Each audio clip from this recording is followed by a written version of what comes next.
আমরা চাই ভোটের পরিবেশ খুব সুস্থ, সুন্দর, ভালো এবং লেভেল ফিল্ড তৈরি হোক এবং সবাই যেন উৎসবমুখর পরিবেশে ভোট দান করতে পারে, এটাই আমরা প্রত্যাশা করি। আমি অবশ্যই দেখব যেন একজন যোগ্য ব্যক্তি, যে শিক্ষিত, দক্ষ, এরকম ব্যক্তিকে সিলেক্ট করব যে আমাদের সিরাজগঞ্জ শহরটার উন্নয়ন করবে। আমরা সচরাচর দেখতে পারি যে সিরাজগঞ্জে নদী ভাঙন একটা বড় সমস্যা, এই সমস্যাটা সমাধান করতে হবে। প্লাস আরও কিছু সমস্যা আছে। আমরা দেখতেছি ইদানিং সিরাজগঞ্জ শহরে সন্ত্রাসী কার্যক্রম বেড়ে গেছে এবং এই সমস্যাগুলো নিধনে যে ভূমিকা বেশি রাখতে পারবে এরকম একজন যোগ্য ব্যক্তিকে আমরা ভোটে নির্বাচিত করবে এবং বাংলাদেশের উন্নয়নে, সিরাজগঞ্জের উন্নয়নে ভূমিকা রাখার জন্য সহযোগিতা করবে। যে প্রার্থী সিরাজগঞ্জ নিয়ে চিন্তা ভাবনা করবে এবং সিরাজগঞ্জ কিভাবে এগিয়ে যাবে, সিরাজগঞ্জ একটি শিল্প এলাকায়, এই শিল্প এলাকাকে শিল্প নগরীতে যে প্রার্থী রূপান্তরিত করতে পারবে, আমরা সেই প্রার্থীকে ভোট দেব আগামীতে। আগামী নির্বাচনে আমরা এমন একজন প্রার্থীকে ভোট দিতে চাই যে নারীদের অধিকার নিশ্চিতে কাজ করবে।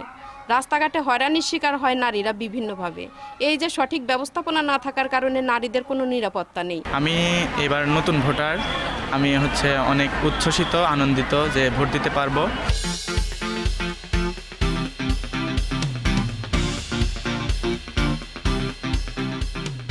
আমি এই বছরের নতুন নারী ভোটার। আমি সঠিক একজন প্রার্থীকে ভোট দিতে চাই যে নারীর কার্যক্ষেত্র নিশ্চিত করবে, সকল ক্ষেত্রে নারী পুরুষের সমান অধিকার দিবে, নারীরা যেন বিভিন্নমূলক হয়রানির শিকার না হয়, রাস্তাঘাটে ইফটিজিনের শিকার না হয়, সেই বিষয়ে বাস্তবায়ন করবে।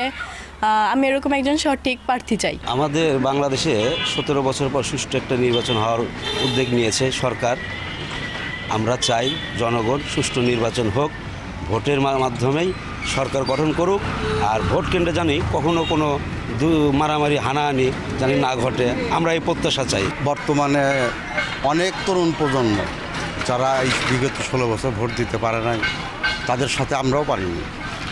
ইনশাল্লাহ এবার আমরা আশা করতেছি আগামী জাতীয় সংসদ নির্বাচনে আমার ভোট আমি দিব, যার যার ভোট যাকে খুশি তাকে দিবে, এরকম একটা আমরা পরিবেশ চাই আর কি। বর্তমানে যেহেতু সুষ্ঠু নির্বাচন হবে, আমরা যোগ্য প্রার্থীকে দেখে ভোটটা দেব, যে আমাদের সুখ দুঃখে পাশে থাকবে তাকেই ভোটটা এবার দেব।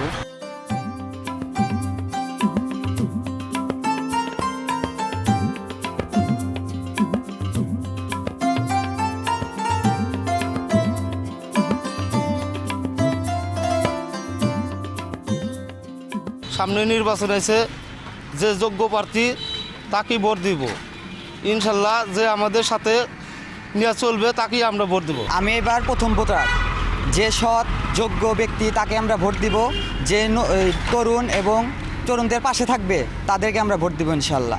অবশ্যই আমরা এবার সৎ যোগ্য ব্যক্তিকে আমরা অবশ্যই ভোট দেবো এবং আমাদের এবার আগ্রহ আছে, ভোটের কেন্দ্রে যাব, আমরা ভোট দেব এবং আমাদের প্রত্যেকটা সিরাজগঞ্জবাসীর অবশ্যই এই ইচ্ছা আছে। আমরা আগামী ত্রয়োদশ জাতীয় নির্বাচনে ভোট কেন্দ্রে কোনো ঝামেলা চাই না, সুষ্ঠু সুশৃঙ্খলভাবে ভোট দিতে চাই। এবারের নির্বাচনে আমরা তাকেই ভোট দেব যে সৎ, যোগ্য এবং শিক্ষিত।